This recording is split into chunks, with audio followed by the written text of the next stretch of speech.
যারা আছে বকখালি আসতে চাও, আমরা হলদিয়া থেকে এসেছি, তো হলদিয়া থেকে কিভাবে আসবো সেই পুরো পথটি রাকিব বর্ণনা করবে।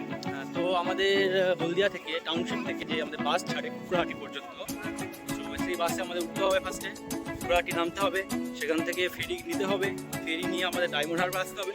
ডায়মন্ড হারবার থেকে আমাদের ডিরেক্ট বকখালি বাস আছে। আর বকখালি পৌঁছে গেলেই রুমের হোটেলের কোনো সমস্যা নেই এবং খুব সস্তা দামে তোমরা হোটেল পেয়ে যাবে। ইরিটেটিং হতে পারে ফার্স্টে, মানে আমাদের এখানে এসো, আমাদের এখানে এসো, এখানে এসো। আমি কোনো জায়গায় দেখিনি, এতটা খুবই এক্সাইটেড হয়েছে, মানে কি বলবো, মাথা খারাপ হয়ে যায়।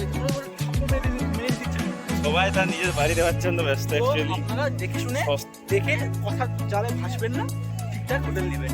সস্তা দামি হোটেল পেয়ে যাবেন, 500-600 থেকে শুরু করে 1000, 1500, 300 থেকেও পেয়ে যাবেন যদি একজন বা দুজন হন। একজন দুজনে 200 পেয়ে যেতে পারে, দেখে নেবেন, বার্গেনিং করবেন, হয়ে যায়। ঠিক আছে, আর খাবারের দামগুলো একটু বলে দাও।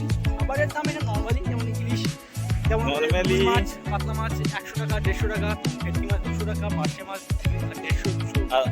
আর রাকিবের ফেভারিট যে কাঁকড়া, যেটা খাবে বলে ঠিক করেছে। দেখি আমাদের ভাতের সময় কাঁকড়া ভাত 200 টাকা। কাঁকড়া ভাত ভাতের সময় কেমন চাই না, কিন্তু কাঁকড়া এমনি খেতে চাই, কাঁকড়া ভাজা খেতে চাই। কাঁকড়া ভাজা খেতে চাই, দেখা যাক স্নানের পর যদি যদি খেতে ইচ্ছে করে তো অবশ্যই খাবে। সন্ধ্যেবেলায় দেখা হচ্ছে গাইস, আর এখন আমরা স্নান করবো। একদম ঠিক আছে। চলো।